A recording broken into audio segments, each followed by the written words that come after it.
Just give me a moment to get set up here. Just give me a moment.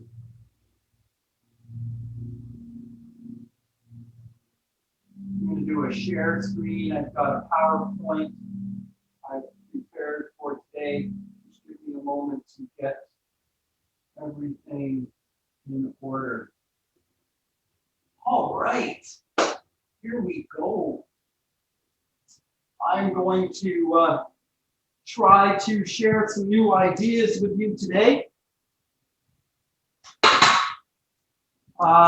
These are ideas that I have come to realize in my life, in my career, and I mean a 30-year career of fitness and wellness. I don't expect that everything that I say today you're just going to accept. I don't expect that you're going to believe everything that I say today. I'm just sharing some ideas with you because it's new ideas that allow something different to happen in our life. If we keep with the same current ideas that we have, then we're going to get the same result. I like to tell people, whatever ideas you were holding on to, whatever ideas you were clinging to, when you became sick, when you became heavy, when you became unhealthy, when you became weak, when you lost your relationship, when things went wrong, when the wheel dropped off of your wheelbarrow, whatever you were thinking about when your life fell apart, whoever you were with, whatever relationships you were engaged with, whatever people you were around, whatever habits and behaviors you were doing, whatever foods you were eating, whatever things you were drinking, the things that you were thinking, saying, and doing when you got sick or when things fell apart in your life, those are the things, the people, the relationships, the circumstances, the things that you need to change your relationship with. Those are the things, the people, the situations, the things that you need to think differently about. So all of us were eating when the wheel fell off of our wheelbarrow. So eating plays a role. It has a function. It plays a part in our health and our well-being. And I want to challenge the way you think about your food a little bit, hopefully today. Just get you to ask yourself some different questions and consider some alternative ideas. It was new ideas that allowed me to heal my body and life. It was new thoughts, words, and ideas that I got from different people, of which I will be sharing today, that helped me to break through and achieve something alternative in my life than I ever had before. So who is this presentation for? I'll tell you that this presentation is for people, all of my customers and clients. This is being prepared for my customers and clients. My clients mostly are people over 40 or 50, usually, mostly. That doesn't mean that people under 40 do not come to recognize some of the things that I learned after 40. But usually, people don't come to realize these things in their life until they've had a little bit of life experience. They've actually stepped into some doo-doo. They've ran into some problems. Maybe they've got some extra body weight on their body. Maybe they've got some physical pain in their body. Maybe they've got some emotional pain or relationship turmoil in their body or life. I like to tell people that this all begins with a new relationship with ourselves. So it's about relationships. It's about our relationships with food, with substance, with money, with other people. But at the foundation of all relationships is the relationship we have with ourselves. And so to get something different, we need to change our foundational relationship or the relationship we have with ourselves. This is for people who want to be happy, healthy, and well. This is for people who want to have more happiness, more joy, more health, more wellness, more money, more love in their life. So why am I telling you about this? Who am I to be telling you about this? I tell you, I'm turning 49 in August this year. This is me when I was 40. So this is 9 years ago, 40 pounds heavier, depending on the day, 40 to 50 pounds heavier than I am right now. I'm much leaner than I was then. I've also overcome physical pain. I had tremendous pain in my neck and shoulders, in my lower back, in my hips, in my ankles, and my knees. I had tremendous pain building up inside of my body. I had digestive problems. I had to take a digestive acid reflux medication. I had to take a sleeping medication. I was medicated for my sleep. So digestive problems. I had candida. I had athlete's foot. So I obviously had a yeast problem inside of my body. There was an imbalance within my body, and it was causing pain in my body. It was causing trauma and problem in my body and life, and it was coming out in every single aspect of my life. And it started from when I was a child, from when I was 13. This whole thing started for me. I got into a fight on the playground at recess, and a guy dusted me in front of the girls, and I got embarrassed. And I decided then that I was gonna, this was never gonna happen to me again. And my protection was I was gonna build up all of these muscles on my body. So I went out into my life from 13 thinking that, I wasn't good enough. I needed to be bigger and more to be enough. It was this broken idea that I wasn't enough that just, was the theme of my life and kept playing itself out in my life. And that, I got into, being bullied all throughout my life, and always be, someone taking my girlfriends or holding me back, feeling like I was not good enough, or always being held back. I went bankrupt at 30. I went bankrupt at 40. I had my first child when I was 30, and I've been married now for 17 years. I've got 3 children. And when I went bankrupt at 40, the second time, I almost lost my relationship. I almost lost the people that I loved the most. And in a fear of loss, like I didn't want to lose that, it was the point in my life when I was at my lowest, and I said, you know what, I need to change my life. I've got to do something different.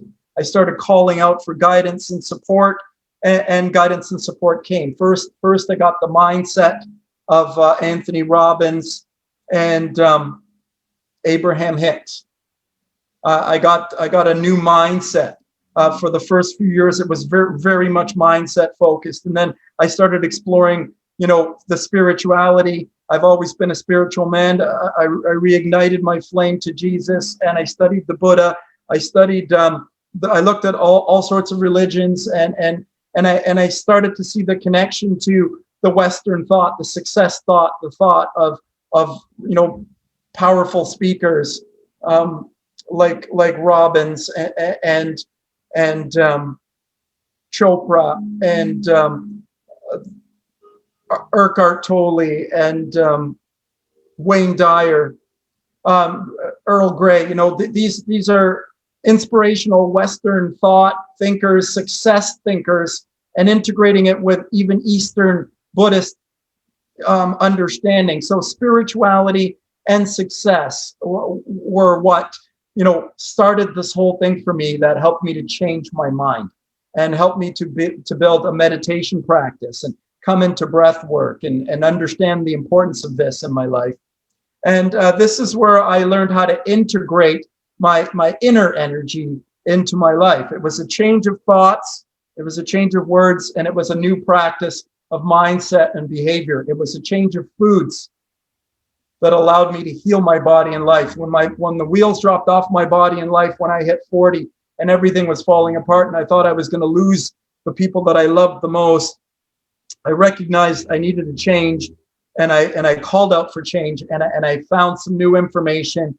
I found the work of Dr. Arnold Ehret, the work of Dr. Sebi, the work of Hilton Hotima. I found some new information, And then I started applying that for the last 9 years. I've been working in that direction of alkalizing my body, healing my body. And as I've changed my mind and changed my foods and changed my habits and behaviors and practices, I've noticed that everything in my life has gotten better.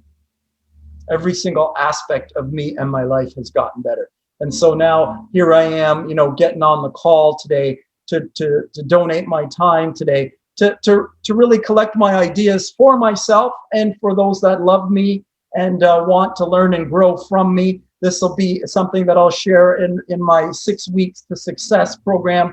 This will be information that I'm collecting to share for the rest of my life to help people change their life, because I'm committed to helping people change their lives, because I had my life changed, and my life was changed from my own love, from learning how to love myself, from giving myself care and love.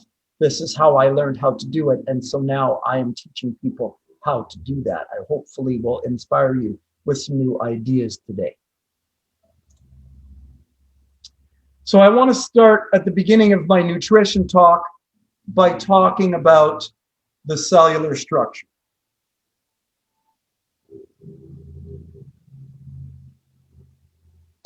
I want to tell you that everything that I'm talking about today is going to be, everything that you could have gotten with a high school education.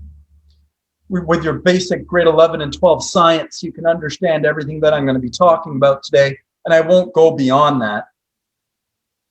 At the beginning of this, it starts with cellular structure for science, and this is kind of what we've been told is who we are, a collection of cells. And I would agree, we are 10, 20, 30, 40, 50 trillion cells, 50 trillion cells. Like this is what we truly are, a collection of cells, but we're not only a collection of cells. And this is where science has kind of fallen to the wayside. And I hope that I can help you to see that a little bit today, is that science has made us into nothing but physical. And yes, we are physical. Yes, we are cellular, but we are not only physical and cellular. We are also mental, and we are also metaphysical, emotional, or spiritual. So we are physical, our most dense bone, muscle, gristle, tendon, organ, skin. We are physical. The brain is also physical. The brain is a physical tissue inside of our body, but the brain has the capacity to think and, collect thought and imagine, and it can create things in mind. And those things in mind are not physical or not yet physical. They have not come yet into the physical. They have not manifested yet as physical. So the brain is the capacity to go into the metaphysical, into the unphysical space. It is physical in tissue, but it has a capacity to go beyond the physical and reach towards the higher self. And what I'm talking about is integrating the higher self, the metaphysical self, the emotional self, the emotional body, the spiritual body.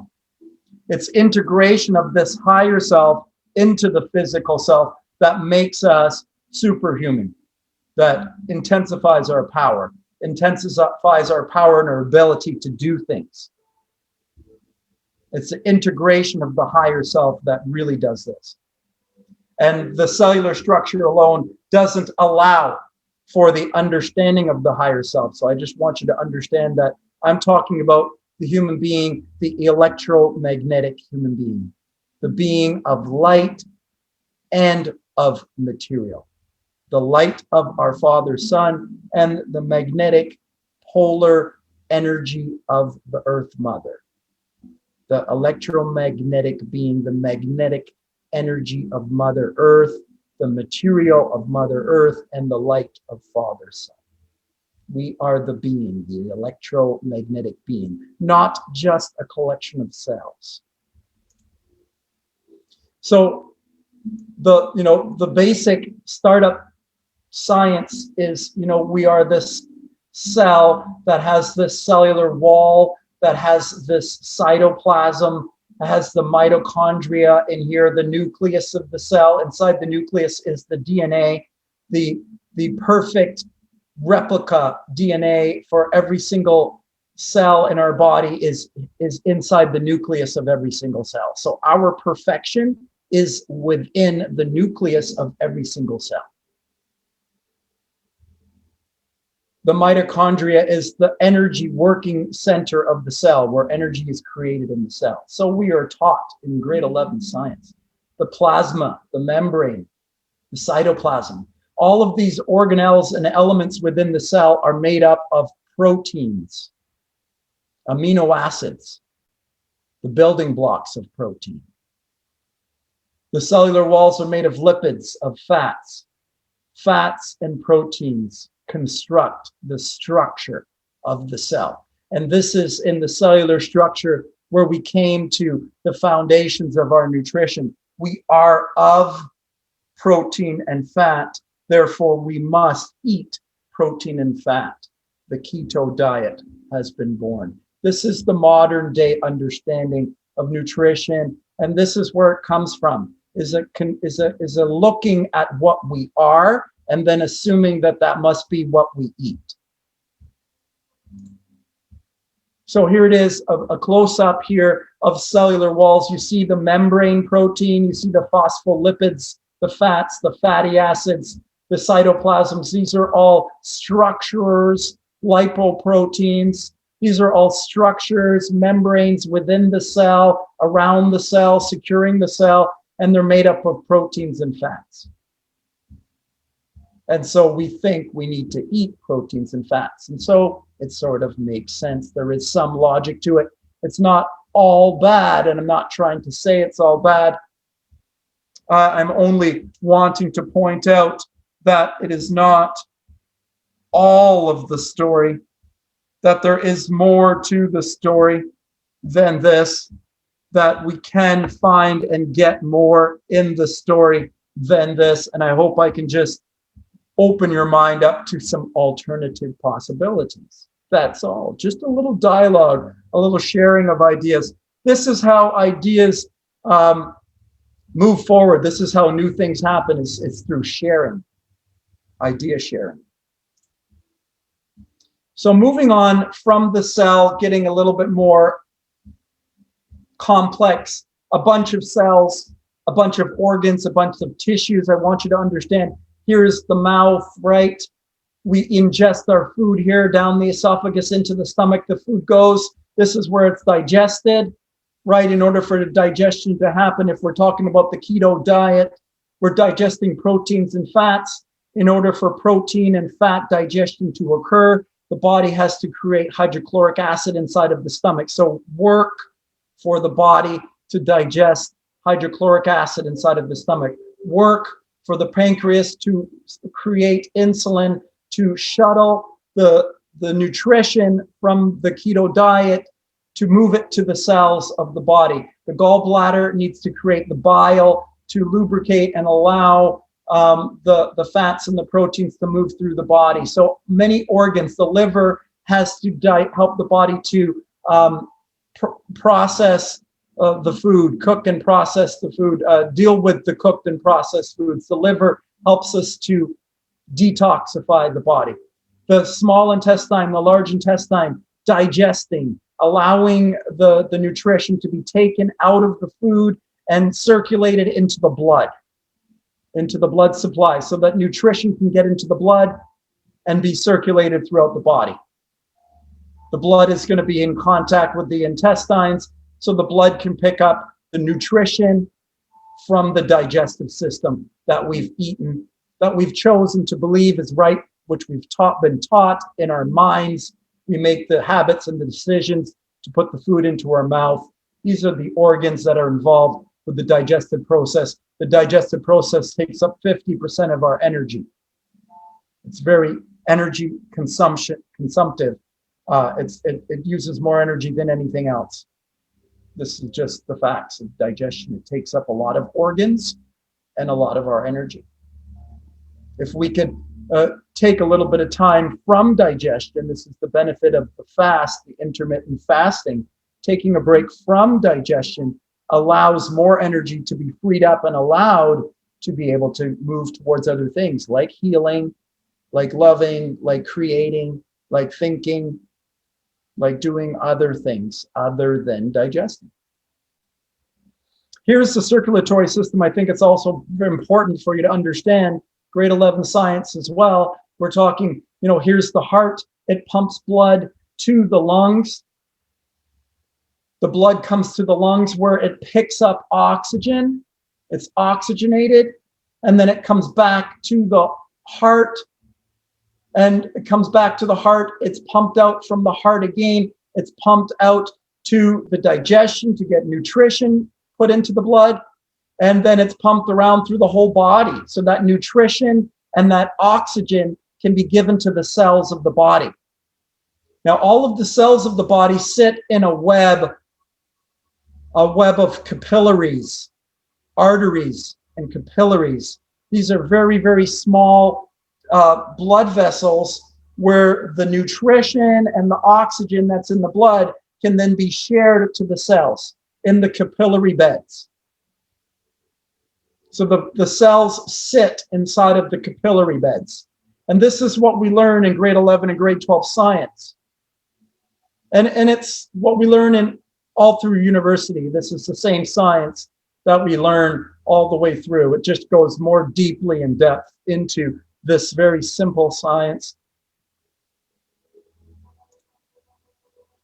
The part that I feel is missing is the lymphatic system. And we didn't learn it in grade 11 science. We did learn it in university, but it wasn't taught to us in the way that I learned it from Dr. Morris. And I would like to encourage you to look at the work of Dr. Morris to understand this more deeply. But it's in the lymphatic system, actually, that the lymph nodes do all of our healing. This is where all sickness, illness, and disease is eliminated inside of the lymphatic system, inside of the lymph nodes.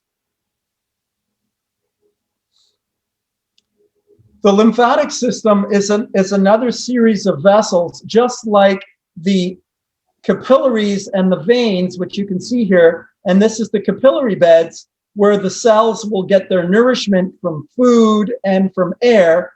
And the lymphatic vessels sit also in this same area. So you've got the capillary beds and the lymphatic vessels all intermixed, and the cells sit inside of there so that they can be nourished by the capillary beds with oxygen and nutrition, but also so that the lymphatic vessels can remove the waste.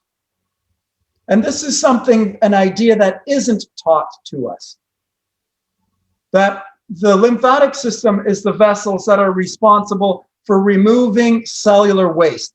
And this is where the problem lies that I see with the mainstream understanding of health and science, grade 11, grade 12 science. We're missing this understanding of the cell not only getting nutrition, but also eliminating waste. And it's an understanding that the cells don't just get nutrition, and that health and joy and happiness isn't just getting, but health and joy and happiness is also getting rid of the part or aspects of ourselves that no longer serve, that we're letting go of some things. So it's coming in and going out. It's a giving and receiving with life. And we get stuck on health or joy or happiness is something that I got to get. I got to get this nourishment. I got to get these certain nutritional key points that we're told, get this, get that. And that's what health is. If you're not healthy, then you got to get something. Really, it could be something alternative. It could be this alternative idea that we need to get rid. We need to remove the waste. The work of Dr. Morris hopefully will help you to understand the lymphatic system and how the lymphatic system can get clogged because of this obsessive idea that we need to get. So an overconsumption of food, 3 meals a day, plus snacks, plus vitamins, plus minerals, This is what we've always been told, is that we need to get food, nutrition. This is health, vitamins, minerals, get essential fats, get, eat. Don't be hungry. It slows down your metabolism. If you get hungry, it slows you down. It's bad. This is what we've been told. You've got to buy more, consume more, get a girlfriend to be happy, get a wife to be happy, get children to be happy, get a new car, get a bigger house to be happy. It's always get that fuels this broken idea, this mainstream public worldview, which has caused the problems that we find ourselves in right now. It's an incorrect understanding of science and reality that's at the heart and root of all of our health and wellness, our sickness, our illness, our pain. The lymphatic system is a site of this. So here's an overview of the lymphatic system, and you may see this picture is not very clear, but maybe you can see that there's collections of lymphatic vessels along the neck and shoulders, in the armpits, in the groin, in the hips, in the lower back, in the knees, and in the organs of digestion. That this is where the lymphatic vessels are, and it could actually be congestion in the lymphatic system that's causing pain in our hips and necks and shoulders and back. And it might not be that we've got an injury. It may not be that we've got tight muscles or tight soreness. It could actually be that we've got toxicity, we've got acids, we've got something foreign, toxic inside of our lymphatic system, stuck inside of our cells and our cellular walls. We've got toxicity that's stuck inside of our bodies that's at the site of our pain. If you've ever gone 2 or 3 days without food, you may see that your body continues to eliminate waste. After a day or 2 or 3 without eating, why is the body still eliminating waste? And I just want you to understand or consider the idea, and you might not know until you take a longer extended fast, that you begin to realize this, that the body eliminates when you stop eating, and there's a lot of waste that comes out when you stop eating. Therefore, there must be some waste that's stored in the body somewhere other than where we know. The lymphatic system is where I want you to consider that possibility. Dr. Robert Morris is your reference.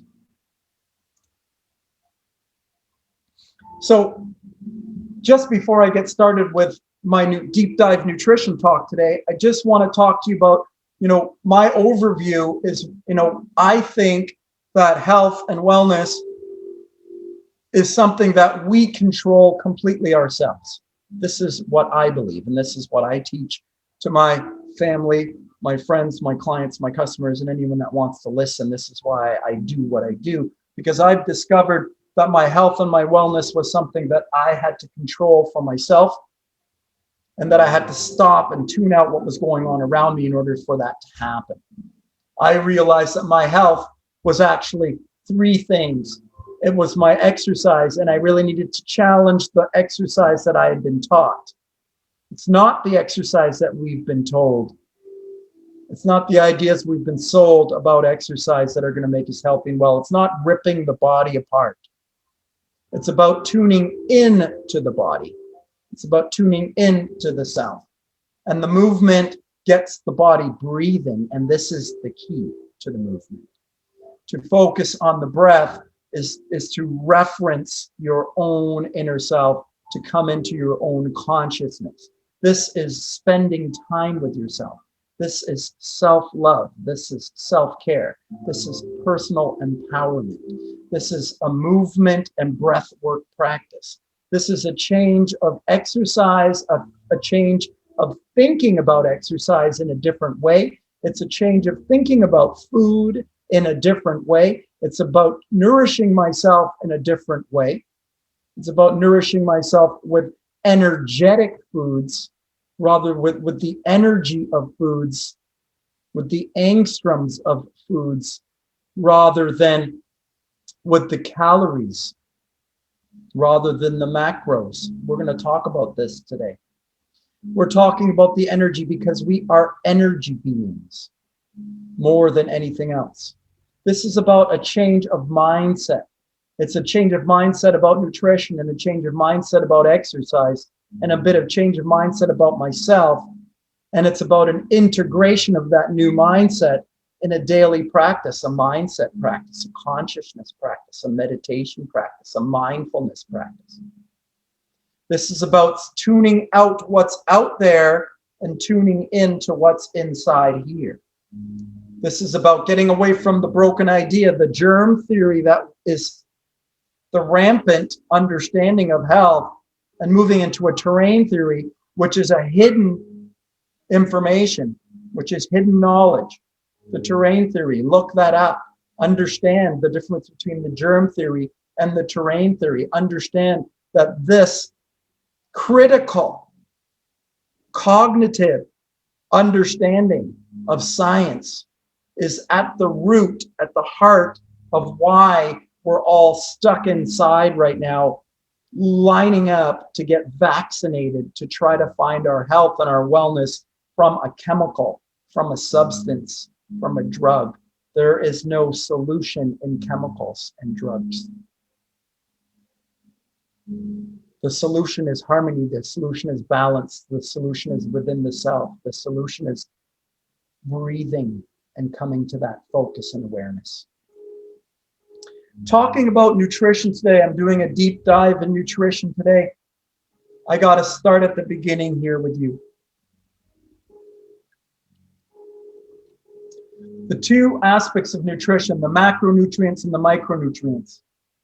Now, what we hear about, what they talk to us about, what's constantly being taught to us is about the macronutrients. And I want to say that this is, a thought process that I believe needs to change. People need to understand that it is not about macronutrients that make us healthy and well. And I hope that today that I'll give you some ideas that I'll help you to see beyond this broken understanding of life and nutrition. It's really the micronutrients that we need to focus on. It's really the micronutrients that are going to make us healthy and well, if anything at all. It's the vitamins, the minerals, the phytochemicals, and the phytonutrients. This is where our health is actually found. It's not in the carbohydrates, the lipids, the proteins, the carbohydrates, the fats, and the proteins, the macronutrients, where the focus is always. It's not there that we find our joy, our happiness. It's not there that we're going to lose the weight. If you want to lose the weight and keep it off, if you want to heal the pain and be done with pain once and for all, if you want to be happy, healthy, and well for the rest of your life, it's to change your focus from the macronutrients to the micronutrients would be my suggestion. And I hope that I can help you to see that to some degree today. It's not about the getting of food at all. This is what we're told, is that fat is 3,500 stored calories. And therefore, in order to tap into our fat stores and be lean, healthy, strong, and sexy, we need to reduce our macronutrient intake, because it's our macronutrients that give us calories. It's that understanding that this is a calories in, calories out type of situation that's causing all of our problems. That's why we're sick, unhealthy, overweight, is because of calories in and calories out.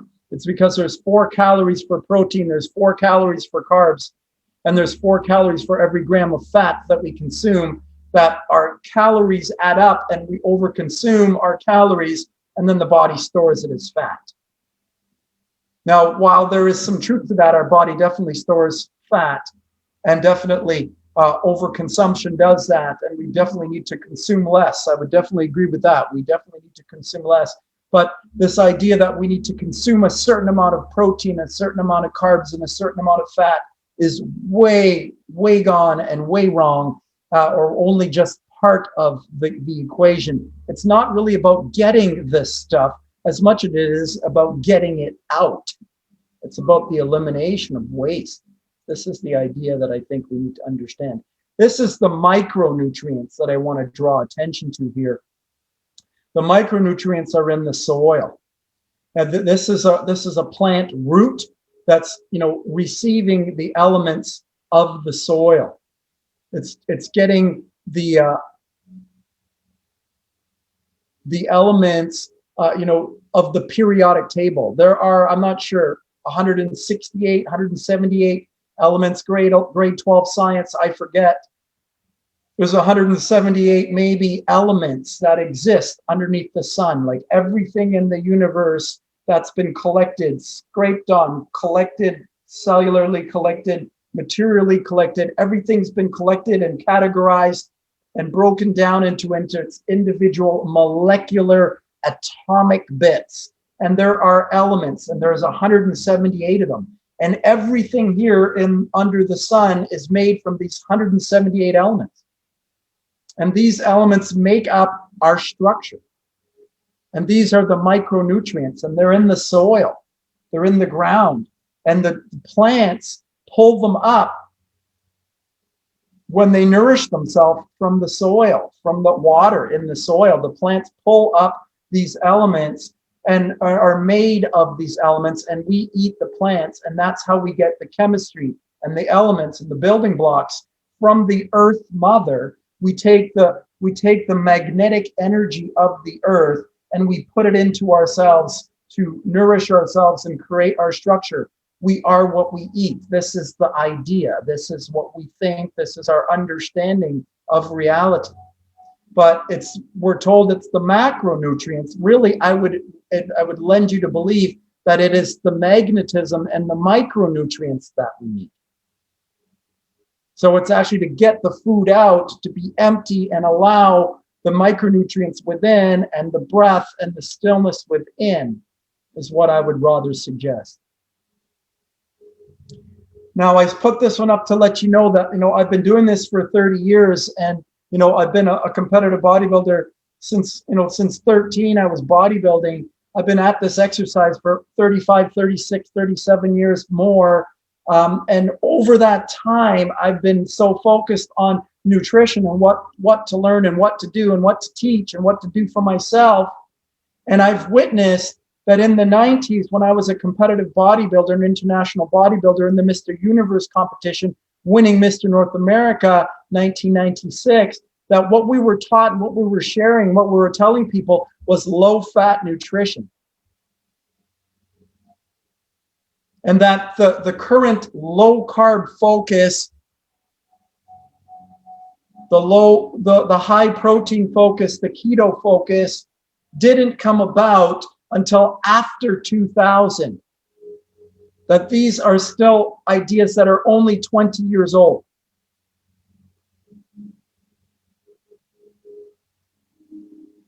So I just want you to recognize that they did make a switch.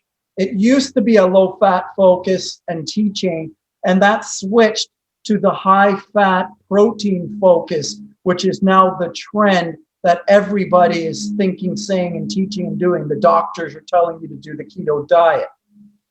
And I don't want to bash the keto diet because I think it's a great place to start, but I want to just let you know that this isn't the way that it always was. And I want to tell you a quick story really quickly, that when I was in the bodybuilding world in the 90s, that, looking at the Mr. Olympia, which is the top professional bodybuilding event, I was into that in the 90s, and following that in, I believe it was 1996 or 1997, that at some point there was a year or two that the Mr. Olympia was a tested event. It was only for a year or two that this was a drug tested event, because the Mr. Olympia, the bodybuilding, it's filled up with steroids. Like, I was in the steroids. I got stuck on all of that stuff, the stimulants and the anabolics and the drugs, and thinking that, just being big and muscular is the way to manage your metabolism. And that's what health is. It's just putting muscle on your body and building yourself up. I did believe that. But in 1996 and 97, there was a 2-year period or a 1-year period where they were testing at the Olympia, and we were all told to switch to the high-fat diet, the high-protein, high-fat diet for a couple of years, because this is the way that we could still maintain our condition without steroids, is what we were told. And this is how they issued the high-fat, high-protein diet into the bodybuilders first, because we're the ones that work in the gyms, and we're the ones that are with the population. People are coming to us to ask us for health and wellness and nutrition. So they came to us, and in the year 2000, they started to roll out the Zone diet, the Atkins diet, the paleo diet, all of the protein power plans, all of the high-fat, high-protein diets came out after 2000, and the bodybuilders were the leaders of that, the front runners of that. We had already been doing that for a few years. We'd already had that understanding. And then now we shared that with the world. So I was a big part of sharing that high protein diet with the world. And I told lots of people, thousands of people over a 25-year period to eat protein and fat. I was a big part of it.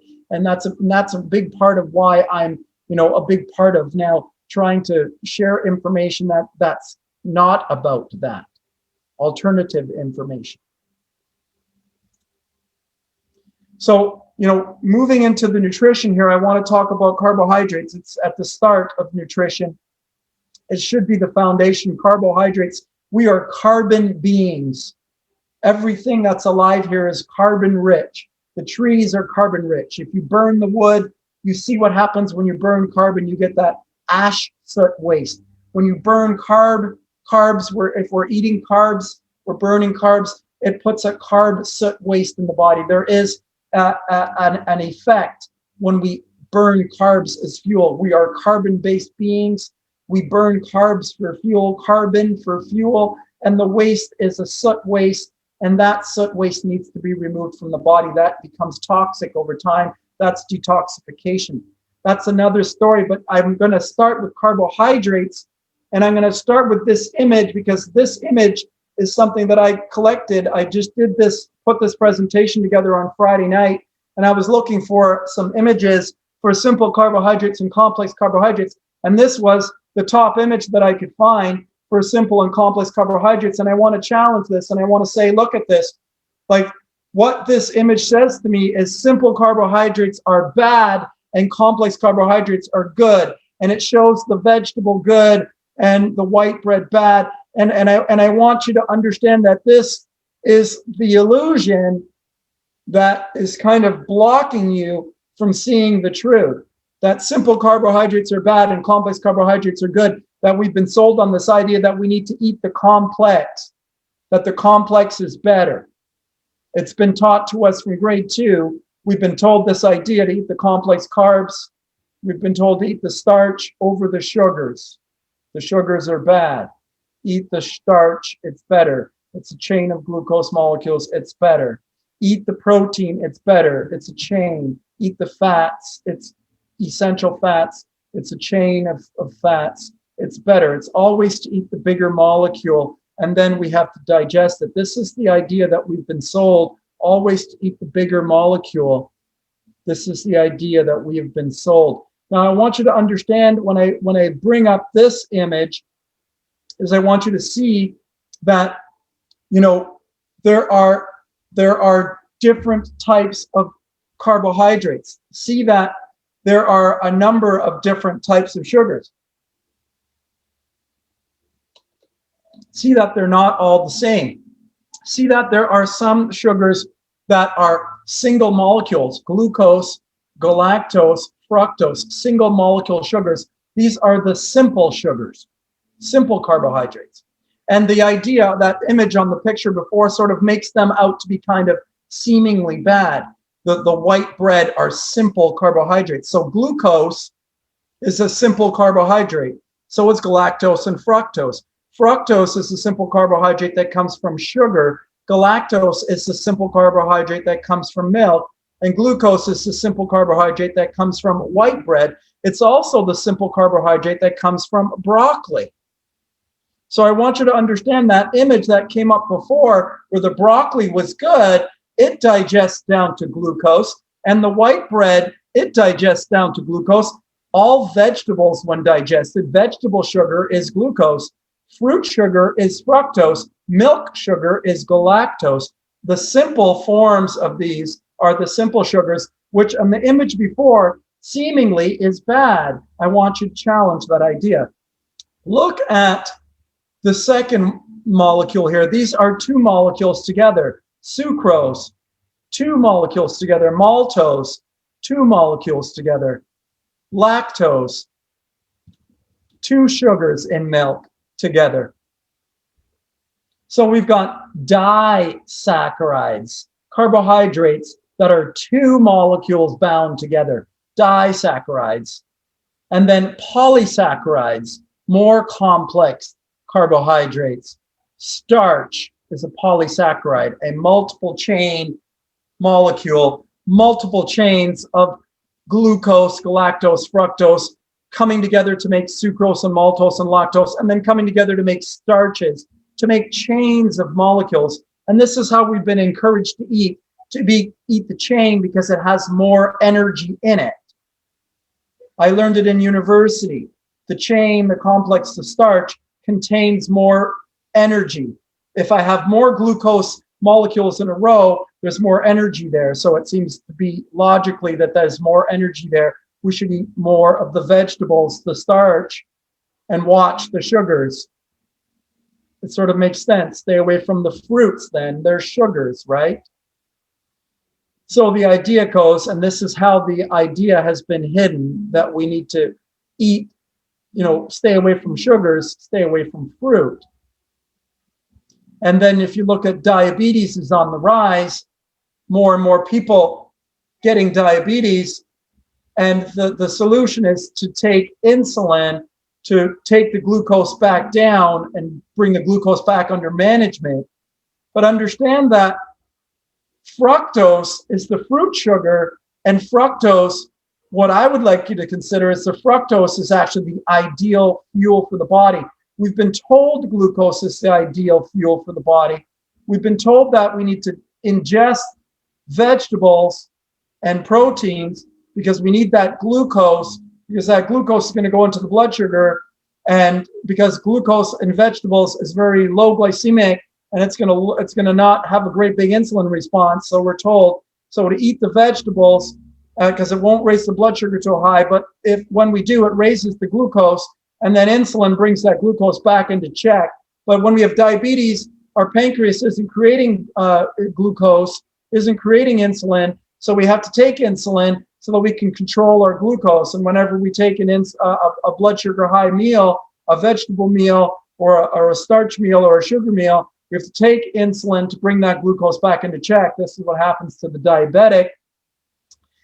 And I want you to understand that there is another sugar. It's fructose, and it's fruit sugar. And what's really peculiar about it is when it goes into the blood, it does raise the blood sugar. But understand that when fructose is left in the blood without insulin, it diffuses into the cell. It's a very special, very unique trait of fructose. It's the lowest glycemic sugar, and it enters into the cell through diffusion, but we were never taught it in grade 12 science. Nobody teaches us this, except for Dr. Morris is the only person that I've heard talk about it. But it's a fact that's sort of hidden from our sight, and we would never know because it's fructose, and it's fruit sugar, and sugar, it's a simple carbohydrate. It's considered bad, so we never explore it, we never look into it, and we never see that actually if we were to eat fruit sugar, we would actually cure ourselves of diabetes without insulin. That this is possible, that this is going on, that this is happening, that I know people that are doing this, that I've witnessed this for myself. So I'm just sharing today, hopefully giving you some ideas, understanding that the truth is hidden right beneath your eyes. So here it is again, the monosaccharide glucose, simple carbohydrate, and then the disaccharide sucrose, two molecules coming together, and then the complex carbohydrate, the starch, the polysaccharide, multiple chains of molecules coming together. I want you to understand that, the chain, the grains, we're told to eat whole grains. We're told to eat the wheat, the high fiber wheat, the full grain, the whole grain, the wheat that's unprocessed, they say.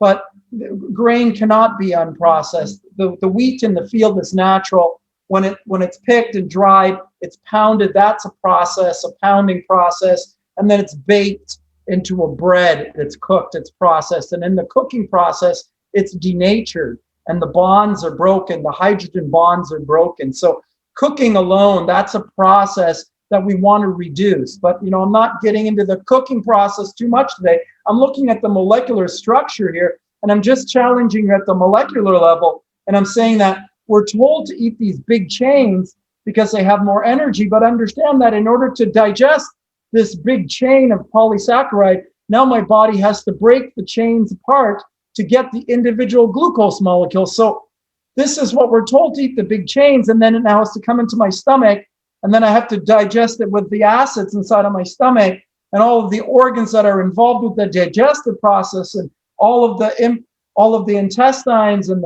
the bile and the gallbladder and the pancreas and the insulin and the liver to detoxify the body. All of these organs now have to take a role because I'm eating these big chains that need to be digested. Whereas if I ate it in the small chain, not in a chain in its individual molecular level, it wouldn't need a digestion. And this is the benefit of the fruit sugar, is it's a simple carbohydrate. It's a single molecule, so it doesn't need to be digested. Fructose can just diffuse into the cell without insulin. It's a very unique property of fructose. And it's hidden. And if you look at the glycemic index, this is a very, unpopular idea now. People don't talk about the glycemic index very much, but in the 90s, it was very popular with us in bodybuilding. And I don't know why it's sort of hidden from our eyes now, but I want to just point it out that I pulled this off of a modern glycemic index. And I know, we used to use this in bodybuilding to try to eat foods that are of lower glycemic index. And I just want to point out here that if you look at the glycemic index of food, that the lowest glycemic foods are here on this one over here. And we've got peanuts, and of course, number 2, fructose, the lowest glycemic sugar. And then we've got sausages and lentils and kidney beans and navy beans and butter beans. And I just want you to make note here that this is supposed to be a glycemic index. It's supposed to be talking about sugars. It's supposed to be talking about how the body processes sugars. And when I want you to point out that this modern image that I pulled off of Google, the first thing on it is a peanut. And I want to say, why is the peanut considered a sugar? It's more a protein and a fat than a sugar. And I don't understand why it's considered a sugar and why it's on this chart. And I'm not sure why they put it in front of fructose, because it's not really a sugar. So I want to challenge, I just want to point out to you that it's images like this that get us confused and get us sold on the protein diet and the protein and fat diet, because they put ideas and images in front of us like this, like peanuts and sausages. Why are sausages on this chart? Why are lentil beans and kidney beans and navy beans and butter beans and fish sticks on this chart? And fructose and apples, the two best, are separated by proteins and fats. So that I would like to propose to you that this is so that they can sell you a protein and fat diet plan. And I want you to see how they're ushering in a plan because they want to get you buying meats and fats and vitamins and minerals and all sorts of stuff that you're told that you need to be healthy and well. I just want to give you some ideas today. I want you to look and see that the fruits, would be where we want to be. Fructose, fruit sugar, apples, and oranges would be where we really want to be. We want to get to a fruit-focused nutrition plan. We want to get to fructose as our primary fuel source, is what I would suggest. Now, I don't want to get in here and become like a keto basher. I'm not trying to be a basher of keto because I followed keto for many, many years. I ate meat for many, many years. I still engage in some animal proteins. I still use Parmesan. I still use goat cheese. I definitely use nuts and seeds and beans. And I definitely encourage people to move to unfooding, reducing the more dense foods. It's all part of my 4-day detox. You can get it all for free on my website. But it's moving away from the cooked and processed and dense foods. So the meats and the fats, the most dense foods, moving more towards the vegetables and the fruits, moving towards live foods more often. And they don't have to be perfect. And that's why I've created the 4-day detox.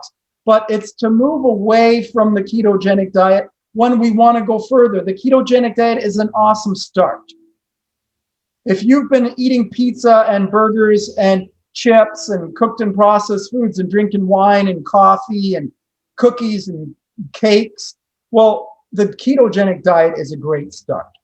If that's what you've been eating, cooked and processed foods, moving to a ketogenic diet is an awesome start. And if you're at the ketogenic diet, if that's where you've been frozen and stuck because your doctor's telling you, and everyone at the gym is telling you, and the bodybuilders are telling you, and everyone in society is doing it, and that's what your brother and sister and mother are telling you to do, and that's what you've been doing, then awesome. But if you want to go further, let's go further, because you can go further. And the way to go further is to process some new ideas and some new information, and to move towards unfooding and fasting and cleaning out the body and ridding the body of waste rather than getting protein and getting essential fats. And I hope that I can help you to see that today with some new ideas and some new information. So here, moving on, I want to move to the next thing, structure, and a big part of the ketogenic diet and everything that we've been taught over the last 25 years towards protein-focused nutrition. And I want you to look at it. I'm sorry this image isn't perfect, but if you look at the bottom of this image here, you'll see this little snake-looking thing, and it's got little balls on it. It's got colors on it. And you see that those balls and those colors, those are little balls. That's a protein. That's a protein chain.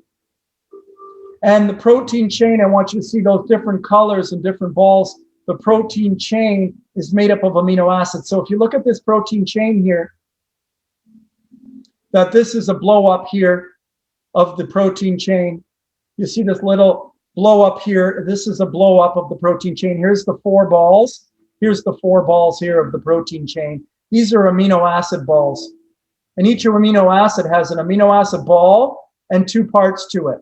And you see the ball here, amino acid, and 2 parts to it. So a protein chain is really just a series of amino acids in a collective chain. And we're told to eat the proteins.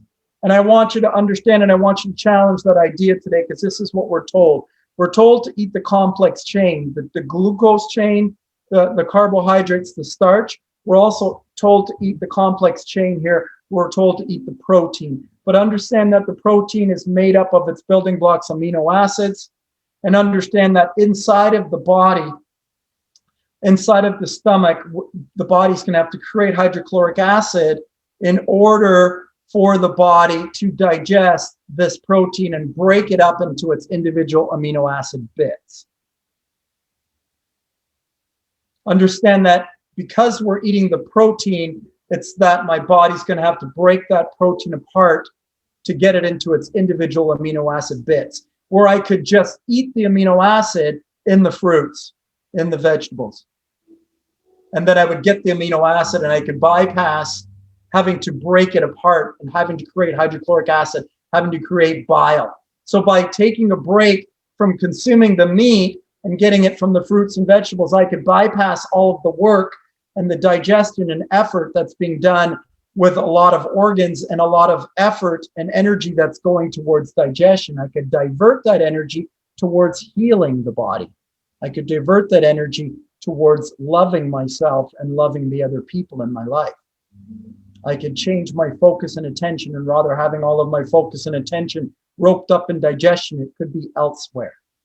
Instead of thinking and worrying about getting food, I could be thinking and worrying about something else of more importance and value than food, than thinking about getting our next meal or our next thing that we need to get. Joy and happiness is not something we need to get, boys and girls. It's something that is already inside of us. I want you to understand here the amino acid structure, and I want you to understand with this image on the left that there are a number of different types of amino acids: alanine, arginine, asparagine, asparic acid, cysteine, glutamine, glutamic acid, glycine, histidine, lots of different amino acids. And I want you to understand here on the right is it doesn't matter which amino acid you look at, they're all looking like this. They've got an amino group part, they've got a carboxyl group part, they've got a hydrogen part, and then they've got a side chain.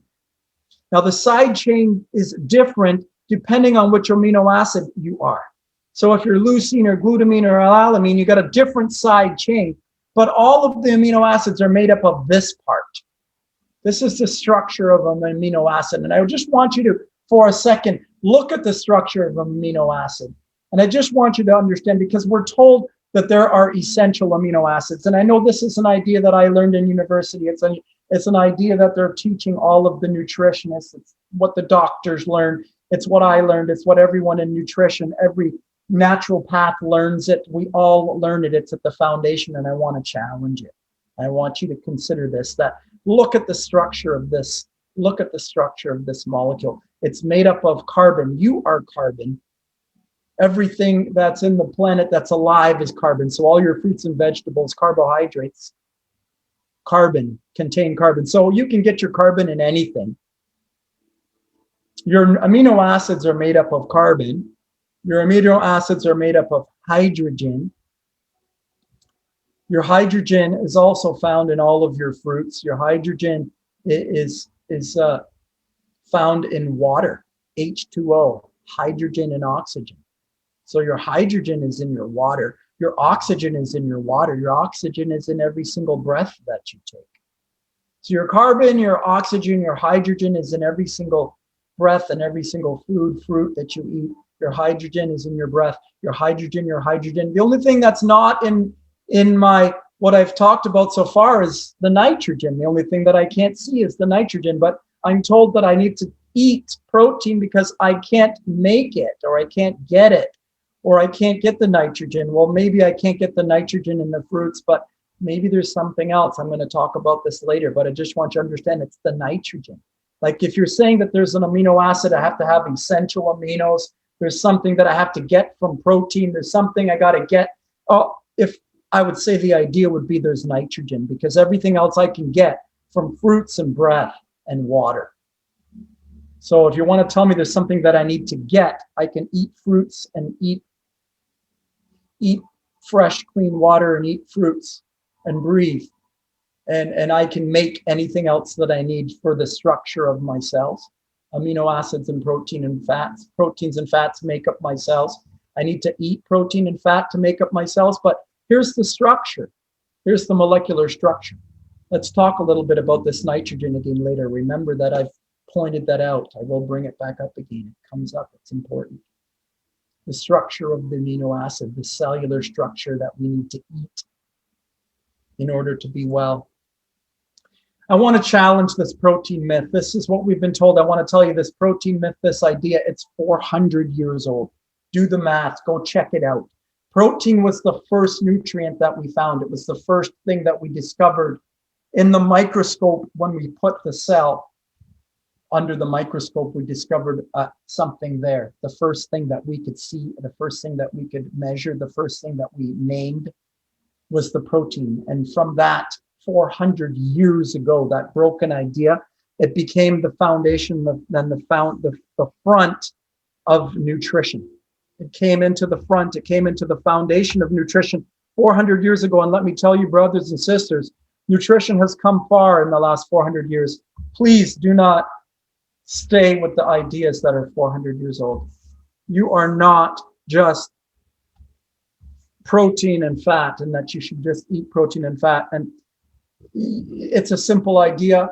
And you can stay there if you like, but you can go beyond it.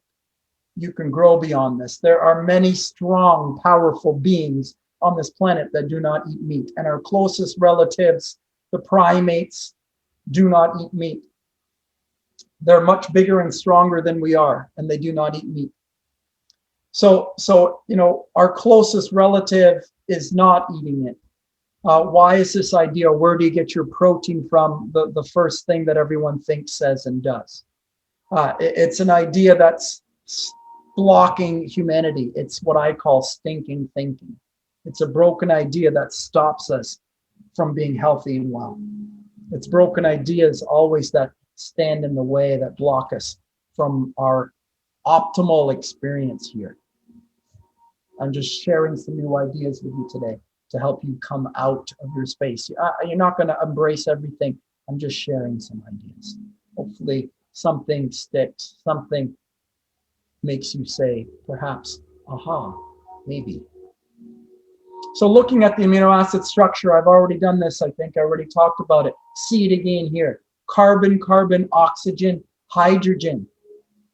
The only thing that we can't allot for here is nitrogen. And we've been told that there's some amino acid structure. We've been taught there's essential aminos, some that we cannot manufacture within the body. I want to consider, and I want to put it out there. I want to say why, how come? How come we cannot manufacture this? We can. I want to tell you that you can. I want to empower you. I don't want to disempower you and tell you need to buy something. I want to empower you, and I want to tell you that you can manufacture this. You have everything that you need, lovelies. You have everything that you need. I want to get into the fats. I want to break down the structure of the fats, the fatty acids, because this is another one that we're taught. The fatty acids, the essential fats. Now, I'll tell you, before the 2000s, we were taught more about monosaturated fats and polysaturated fats and trans fats, and this idea of essential fats is more of a modern day idea. The last 20 years, I see them more telling us that they're essential fats, and they're described as fats that we cannot manufacture within the body. Essential fats, omega-3, 6, and 9. Olinoleic acid and oleic acid, and N-alinic acid and oleic acid. These two, omega-3 and omega-6, omega-9, these are fats that we're told we cannot manufacture within the body. Again, we have to buy them. We have to get them. We have to get this stuff. We have to buy it. Now, I want to look at the structure, and I want to say, look, it's made up of carbon and hydrogen and oxygen. This is, again, water. This is made up of water. I can get oxygen and carbon and water and fruits. All of this can be made from fruit. I want to look at the fatty acid complex here. I'm looking at hydrogen, oxygen, carbon, and R. So there's going to be some things that are a little bit different, I guess, depending on which fatty acid we're using. But again, look at everything here is made up of carbon, hydrogen, water, carbon. Fruits and vegetables can make and create everything structurally here in the triglyceride and the fatty acid and the glycerol. All of this make a fat molecule, a 9-calorie fat molecule. We're told we need to take and buy omega-3, 6, and 9. I want to challenge this idea for you today. In the essential fats, omega-3, 6, and 9, here it is, linoleic acid, oleic acid. And just look at, this is the difference between these two acids. The carbon bonds, one has 2 carbon bonds, one has 1 carbon bond. So if you've got 2 carbon bonds, this one can receive 1 extra hydrogen here. This one can receive 2 extra hydrogen here. So these molecules can take energy, hydrogen molecule energy, molecular hydrogen. I want you to consider molecular hydrogen is at the heart of this. Hydrogen is at the core and root of this. I want you to consider oxygen and hydrogen are at the root of this. I want you to consider that this is an energy exchange of hydrogen. And that can be done through light, through breath, through contact with the earth, through getting out into the sun, through eating fruits, and through emptiness.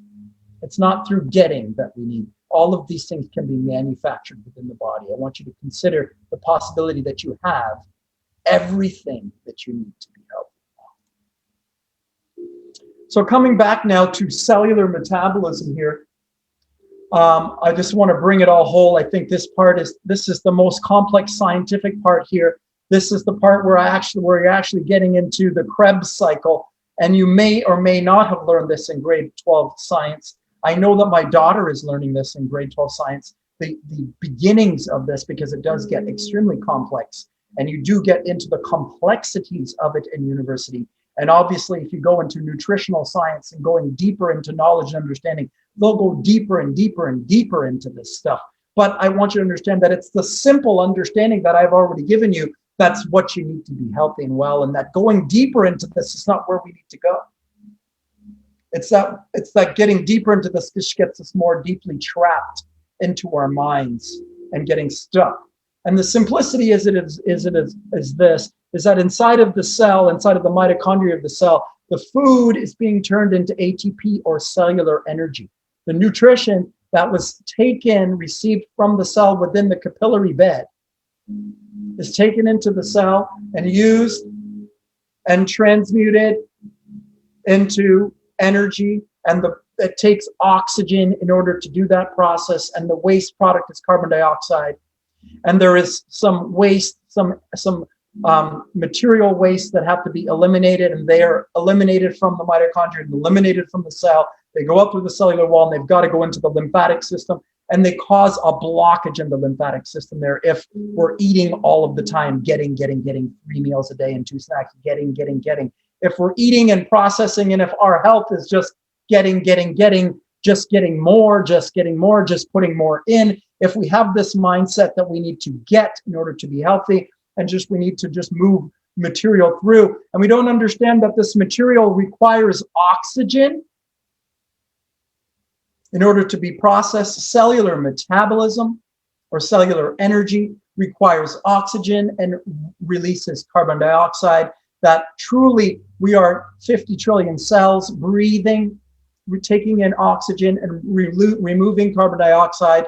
And this is cellular metabolism, and this is what's actually going on. When we think we need to do this, we need to do that, what we actually really need to do is we need to think and realize that we are a breathing being. And that right here, right now, in real time, right here, right now, is we need air. We've been told we need to get our next meal. We need to get our energy from our next meal. We need to get food energy. That's what we need to do. We've been told we need to do that. We've been convinced that we need to go and prepare and get more food or get something more. But the truth is, we just really need to breathe. We need to come and understand that what we really need to do is breathe, that we are a collection of cells that need oxygen and need to release carbon dioxide. We need to detoxify the body by breathing. It's in the breath, and in and out breath, the in and the out breath, that we inhale oxygen and share carbon dioxide with our universe. Each inhale and exhale breath is a giving and taking with our world. Each exhale gives nourishment to the trees, and each inhale takes the life-giving oxygen, the gift of love and life from our world. Love and life is giving and receiving, a sharing, an interaction with your world. It's what you're thinking about while you're breathing, lovelies. It's not what you've been told to think about. It's not what we've been told to think about. It's not what we've been told that's going to be getting us healthy and well. It's that we are needing to think about health and wellness in our mind while we breathe. It's not what we are told that makes us healthy and well. It's not what's coming from the outside. That's just trying to sell us something like a sickness, an illness, a disease. What's coming in from the outside is creating sickness, illness, and disease. The information, the over-knowledge, the over-education is just creating sickness, illness, and disease. The thoughts, words, images that are always constantly bombarding us from the outside of what's wrong with us and what we need to do to be healthy and well. All of this stuff is just trying to sort of sell us stuff. And the truth is that we have everything that we need. We only need to sit within ourselves and breathe. We need to come to the present In this time right now, in this moment, we need to come out of the broken idea that food is nourishment. We need to come out of the broken idea that we get our energy from food. We are breathing beings. We are beings of breath. We are beings of energy and light and breath.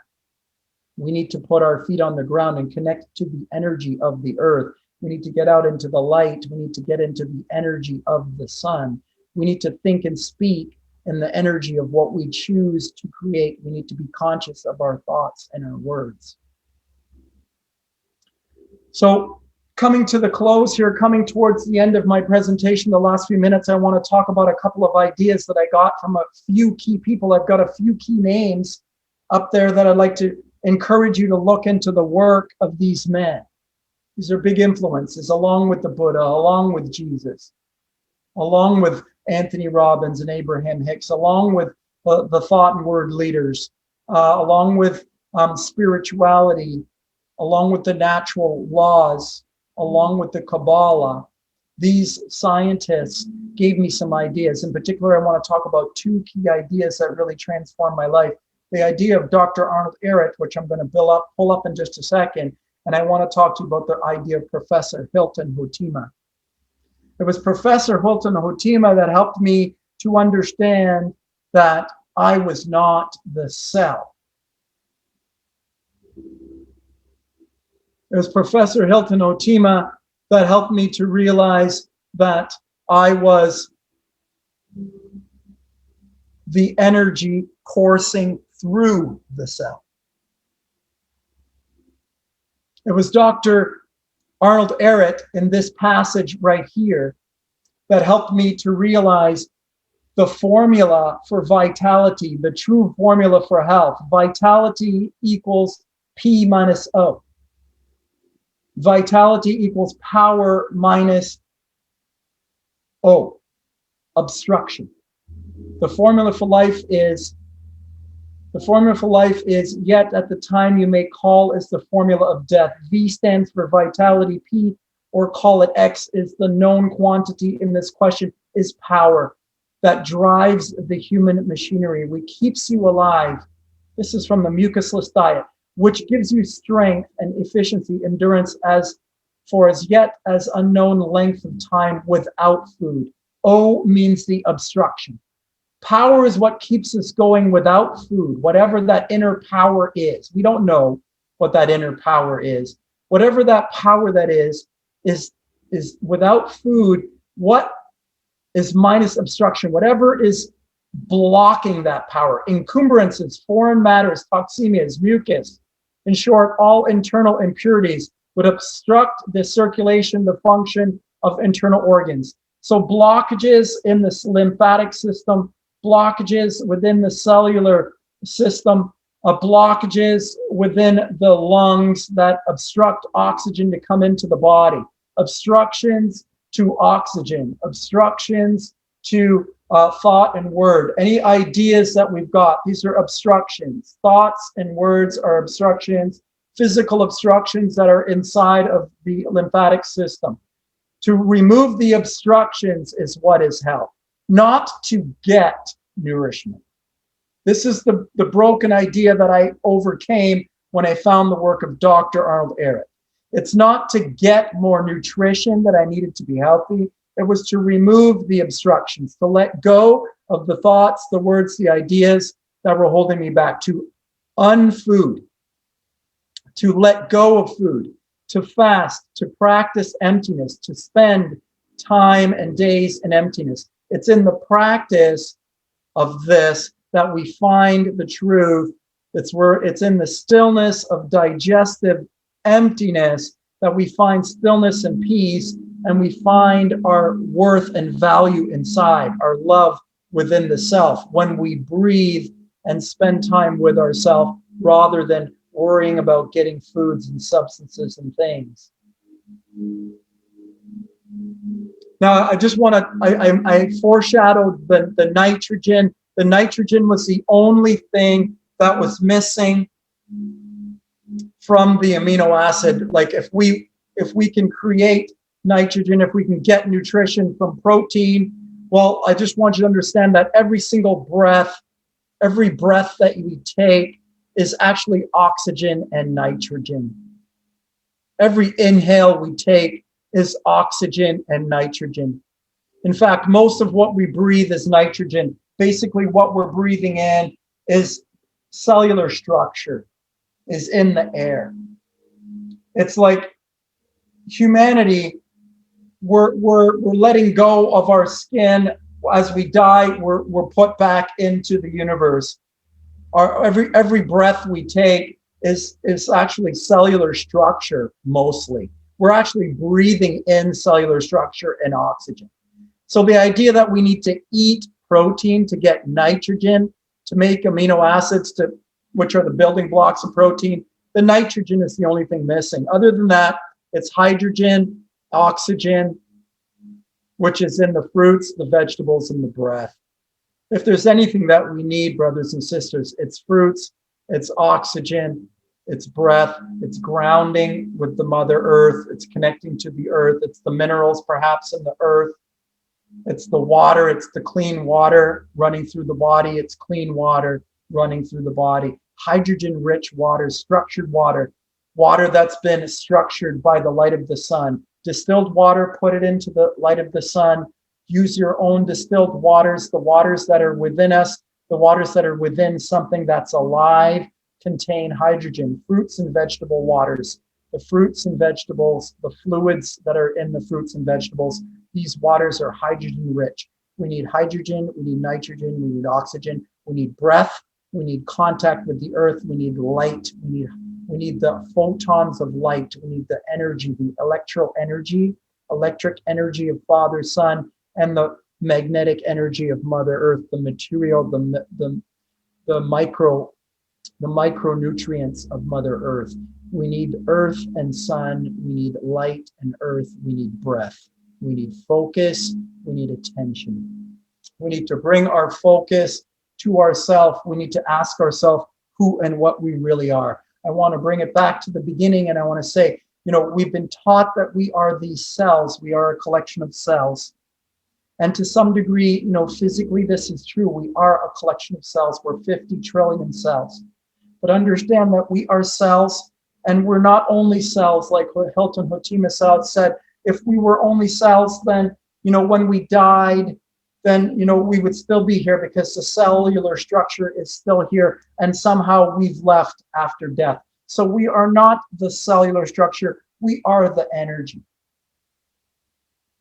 It's to see that we are the energy. We are the electric energy. We are the Father, photons, the energy, the electric energy of Father, Son. We are that energy, and we are that material. We are that cellular structure that we get from the earth, the minerals, and the nitrogen that we take from the air, the oxygen and the hydrogen that we get from the air, that we get from the water, the clean water. Health is truly a change of mind. Who I am is who I believe I am. If I believe I am that cellular structure, and I need to eat that protein and that fat, and I need to eat that keto diet, if I believe that's who I am, then that's who I am, and that's what I need. If I believe I need those minerals and those vitamins, if I need it in my belief, then it is my belief. Whatever I believe is my reality. If I believe that I can heal myself, I can heal myself. But first, I must believe it in mind. Nothing happens in the physical reality until first it is believed, achieved in mind. I'd have to first believe that I can heal myself with exercise and a change of nutrition and a change of mind. I'd have to believe that I can heal myself with my breath and my focus and my intention before that could be possible. I'd have to understand the science that's required in order for me to come out of what I've been thinking and taught and everything that I know and everything that I've learned in my life that's blocking me from the truth that's hidden right before my eyes, that I have everything that I need right here, right now, and I can step into it right in this moment. I can choose health. I am choosing health. I am choosing wellness. I am choosing love for myself and for the others. These are thoughts and words that I can think into my present moment right here, right now. I can become present with my healing breath right here, right now, and just show you how simple it is to do a little practice of your own, just focusing on your in and your out breath.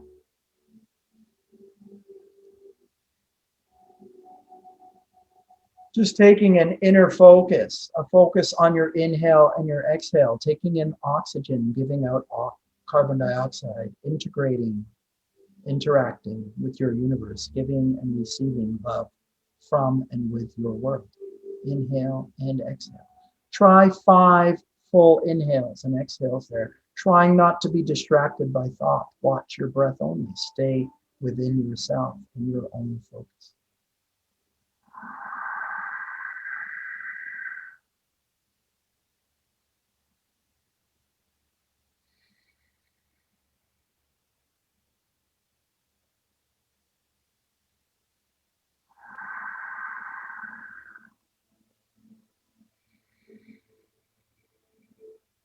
Just coming to here and now together, just reminding ourselves of what's going on right now. We are metabolizing oxygen, we're releasing carbon dioxide, we're metabolizing food. Cellular metabolism is going on right now. That's what's going on. You need to breathe. Focus on your breath. Watch your inhale and exhale. 3 full breaths, focused within yourself.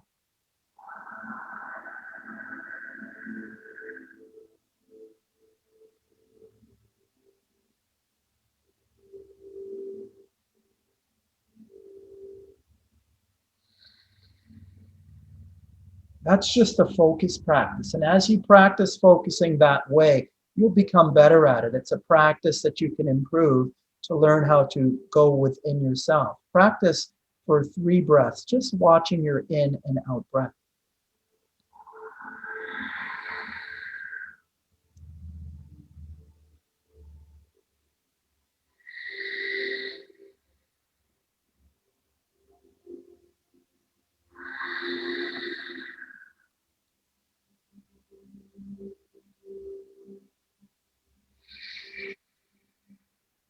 And you may begin to notice that just focusing on the present moment, on the here and now, and what you need here and now, on what's actually going on right now, is that you need air, just coming to the present, just being with yourself, just watching your breath.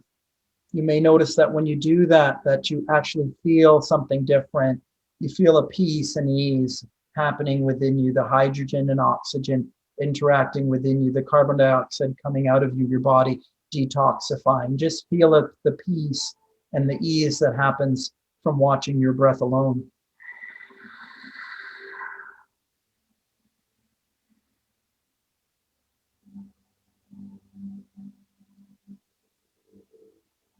And that by watching your breath and coming out of your mind and coming into your consciousness, which is just watching your breath, that you can begin to step out of the busy mind, and then you can step into your consciousness, and then you can start to begin to reprogram yourself with affirmation. Thinking and speaking positively to yourself. I believe in myself. I am happy, healthy, and well. I love myself and my life.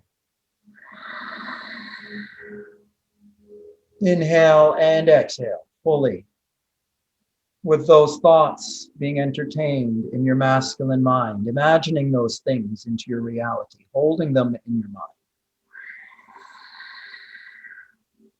Breathing in and breathing out with those things in your mind. I believe in myself. I believe I am in charge of myself. I believe I'm in charge of my health and my wellness. I am taking responsibility for my health and my wellness. I am growing health and wellness and love in my life.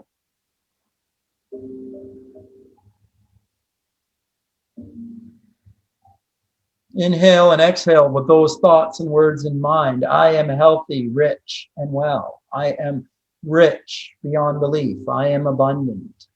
I am in charge of my health. I am growing in health. I am growing in wealth. I am growing in love. I am love. I believe I am love. I believe in myself.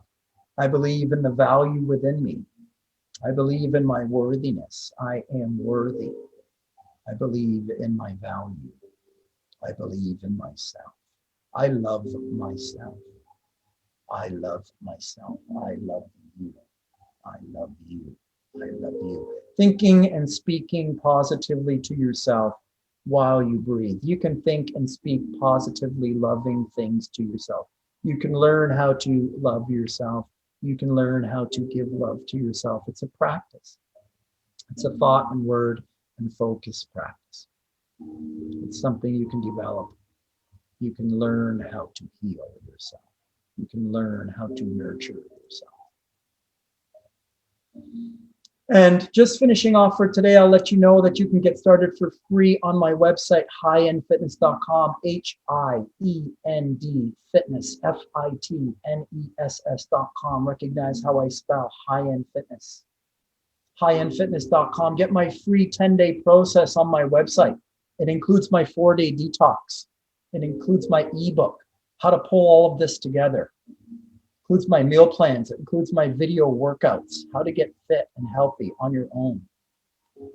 Get the mindset, get the motivation of success. Get the understanding that you need to step away from the limited beliefs that are holding you back. Getting it all for free in my 10-day process. Get it all on my website, highendfitness.com. Get started for free. If you need some help, if you want to reach out, have a conversation, send me a personal message. Send me an email. Connect on my website. If you want some help, if you want to change your life, if you want to lose the weight once and for all, if you want to heal your pain, if you want to fix your relationships, if you want to make more money, it all begins with the relationship that you have with yourself. Changing the loving relationship with yourself will change what begins to happen in your life. Changing the way you interact with yourself and your world will change the way that your world begins to interact with you. Lovelies, I'm going to end my transmission for today, for you today, with you today. Thank you for watching. Thank you for making yourself accountable. Thank you for joining in. Have yourself a super awesome, terrific